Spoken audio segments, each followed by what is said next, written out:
അസ്സലാമലൈക്കും. നമ്മൾ ഇന്ന് തേർഡ് ക്ലാസ് അറ്റൻഡ് ചെയ്യാൻ പോവാണല്ലേ. അപ്പോൾ ഈ 2 ക്ലാസ്സുകൾ നിങ്ങൾക്ക് നല്ലപോലെ ക്ലിയർ ആയെന്ന് കരുതുകയാണ്. ഇന്ന് നമ്മൾ ഒരു ഇമ്പോർട്ടൻ്റ് ആയിട്ടുള്ള സെക്ഷനാണ് ഡിസ്കസ് ചെയ്യുന്നത്. നമ്മുടെ കാലിഗ്രാഫിയിൽ അത് ചെയ്ത് പഠിക്കാൻ വേണ്ടിയിട്ട് നമുക്ക് കുറച്ച് കാര്യങ്ങൾ ആവശ്യമുണ്ട്. 5 ടൈപ്പ് പ്രാക്ടീസുകൾ നല്ലപോലെ ചെയ്ത് പഠിച്ചാലേ നമുക്ക് കാലിഗ്രാഫി പെർഫെക്റ്റ് ആയിട്ട് ചെയ്യാൻ പറ്റുള്ളൂ. അപ്പോൾ ഇന്നത്തെ ഡിസ്കഷൻ അതാണ്. അപ്പോൾ നമ്മൾ അതിലേക്ക് പോവുകയാണ്. അപ്പം ഞാൻ ഫസ്റ്റ് തന്നെ ചെയ്യാൻ പോകുന്നത് ഒരു ബ്രഷ് പെൻ എടുത്തിട്ട് അത് യൂസ് ചെയ്താണ് നമ്മൾ ചെയ്യാൻ പോകുന്നത്. അപ്പോൾ ഫസ്റ്റ് നമുക്ക് ചെയ്യേണ്ട കാര്യം എന്താ വെച്ചാൽ ഒരു പേപ്പർ എടുക്കണം. പേപ്പർ മീൻസ് സാധാ നോട്ട്ബുക്ക് മതി.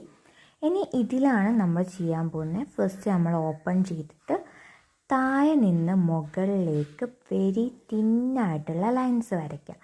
മാക്സിമം തിന്നായിട്ട് വരയ്ക്കുക. അതായത് ബ്രഷ് പെന്ന് നല്ലപോലെ കുത്തനെ പിടിച്ചിട്ട് ചെയ്യുക. ഇപ്പം ഞാൻ ചെയ്യുന്നത് കാണുന്നില്ലേ, അതുപോലെ തിന്നായിട്ട് ചെയ്യുക. താഴെ നിന്ന് മുകളിലോട്ട് വെരി തിന്നായിട്ട് ചെയ്യുക. അങ്ങനെ ചെയ്ത് പഠിക്കുന്നത് നല്ലൊരു ഇമ്പോർട്ടൻ്റ് ആയിട്ടുള്ള വർക്കാണ്. ഇങ്ങനെ കുറച്ച് കണ്ടിന്യൂസ് ആയിട്ട് അത് ചെയ്ത് പഠിക്കുക. അപ്പോഴേ നമുക്കത് വഴക്കായിട്ട് കിട്ടുള്ളൂ, നല്ലപോലെ ചെയ്യാൻ പറ്റുള്ളൂ. ഇതാണ് ഫസ്റ്റത്തെ പ്രാക്ടീസ് എന്ന് പറയുന്നത്. ഇനി നമ്മൾ നേരെ രണ്ടാമത്തെ പ്രാക്ടീസിലേക്ക് പോവുകയാണ്. ഈ പ്രാക്ടീസസ് എല്ലാം ഇമ്പോർട്ടൻ്റ് ആണ് കേട്ടോ.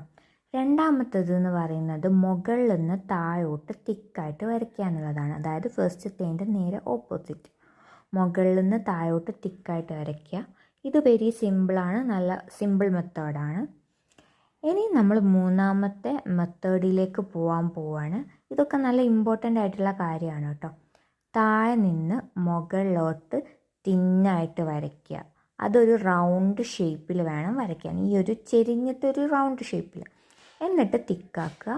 അവിടുന്ന് പിന്നെയും ആ ഒരു കണ്ടിന്യൂസ് ആയിട്ട് ആ ഒരു ഇത് നല്ല പോലെ നമ്മൾ കവർ ചെയ്ത് പഠിച്ചാലേ നമുക്ക് പെർഫെക്റ്റ് ആയിട്ട് കിട്ടുള്ളൂ. അതായത് നമ്മളൊരു റൗണ്ട് ഷേപ്പിൽ വേണം മുകൾ ഭാഗത്ത് വരാൻ. അടിഭാഗത്തേക്ക് വരുമ്പോഴും ഒരു റൗണ്ട് കേർവിങ് ഷേപ്പ്, ആ ഒരു ഷേപ്പ് വരാൻ വേണ്ടി പ്രത്യേകം ശ്രദ്ധിക്കുക. ഇത് നല്ല പോലെ കണ്ടിന്യൂസ് ആയിട്ട് ചെയ്ത് പഠിക്കുക. ഇതാണ് തേർഡ് പ്രാക്ടീസ്. ഇനി നമ്മൾ ഫോർത്ത് പ്രാക്ടീസിലേക്ക് പോവുകയാണ്. നമ്മളിത് നോർമലായിട്ട് നമ്മൾ മലയാള അക്ഷരം താഴെ എഴുതില്ലേ, ആ താഴെ എഴുതുന്നത് പോലെ കണ്ടിന്യൂസ് ആയിട്ട് ചെയ്യുക. ഇത് സിമ്പിളാണ്. ഇതാണ് നമ്മുടെ നാലാമത്തെ പ്രാക്ടീസ് എന്ന് പറയുന്നത്. ഫസ്റ്റ് 2 എണ്ണത്തിൻ്റെ കൊളാബറേഷനാണ് ഫിഫ്ത്ത് പ്രാക്ടീസ് എന്ന് പറയുന്നത്. അതായത് അടിയിൽ നിന്ന് മുകളിലോട്ട് തിന്നായിട്ട് വരയ്ക്കുക, മുകളിൽ നിന്ന് താഴോട്ട് തിക്കായിട്ട് വരയ്ക്കുക. അങ്ങനെ കണ്ടിന്യൂസ് ആയിട്ട് ചെയ്യാം. ഇതിൻ്റെ ഷേപ്പും തേർഡ് വണ്ണിൻ്റെ ഷേപ്പും കണ്ടില്ലേ, ഇതിൻ്റെ ഷേപ്പ് ഈ ഒരു ഷേപ്പാണ് വരിക. തേർഡ് വണ്ണിൻ്റെ ഇങ്ങനെ കേവി ഷേപ്പ് ഉണ്ടാവും, വേവി ഷേപ്പ് പറയും.